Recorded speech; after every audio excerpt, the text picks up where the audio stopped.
Hello दोस्तों, उम्मीद है कि आप लोगों को मेरी ये कहानी वीडियो पसंद आ रही होगी।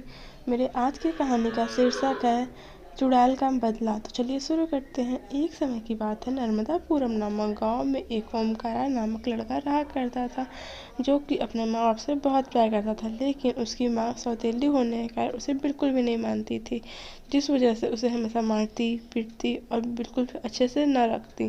जिस वजह से ओमकारा की सच्ची वाली माँ हमेशा देखा करती ऊपर से कि उनका बेटा बिल्कुल भी खुश नहीं है पृथ्वी पर, जिस वजह से वो हमेशा अपने मन मन में रोती। तो एक दिन भगवान शिव उनके पास आते हैं और कहते हैं कि तुम इतना परेशान क्यों हो, तुम इतना क्यों रो रही हो। तो फिर ओमकारा की माँ नंदिनी उन्हें सारी बात बताती है कि मेरे पृथ्वी लोक पर मेरे बेटे पर बहुत अत्याचार किया जा रहा है। मेरा बेटा अपनी दूसरी माँ से भी उतना ही प्यार करता है जितना मुझसे करता था, लेकिन उसकी दूसरी माँ सौतेली माँ उसे बिल्कुल भी नहीं मानती, उसे बहुत मारती हैं पीटती हैं, पढ़ने भी नहीं देती, बहुत काम कराती हैं।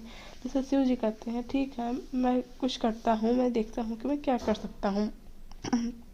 और शिव जी उसकी बहुत फिर मदद करने की कोशिश करते हैं, लेकिन शिव जी कहते हैं कि एक माँ ही अपने बच्चे की अच्छे से मदद कर सकती है।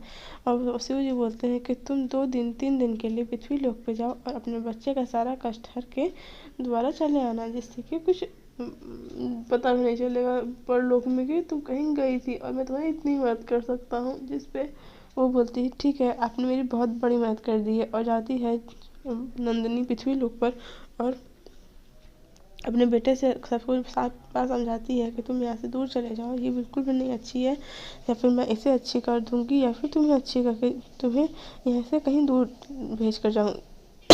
इस पे उसका बेटा बोलता है ठीक है मैम, जैसा आपको ठीक लगे। पर उसकी माँ बोलती है किसी को पता ना चले कि मैं पृथ्वी लोक पर आई थी, ना ही तुम्हारे पापा को पता चला, ना तुम कभी उनको बताना।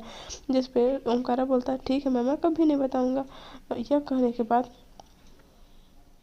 ओमकारा चला जाता है। ओमकारा और उसकी माँ जाती है, उसको सौतेली माँ को बहुत सताती है और कहती है अगर तुम्हें कोई सता रहा है, तुम्हें बुरा लग रहा है, तो तुम मेरे बेटे को इतना सताती होगी तो मेरे बेटे को कितना दर्द होता हो। कभी तुमने सोचा है, अगर तुम अब नहीं सुधरी तो मैं हर 3 दिन पे आऊँगी और तुम्हें बहुत परेशान करूँगी। इससे अच्छा है तुम मेरे बेटे को अच्छे से खाना पानी पढ़ने देना, नहीं तो मुझसे बुरा कोई नहीं होगा। और यह कह के वो चली जाती है। और फिर वो 3 दिन बाद आती है चुड़ैल और उसको देखती है, तो उसके बेटे को वो फिर अच्छे से रखने लगती है।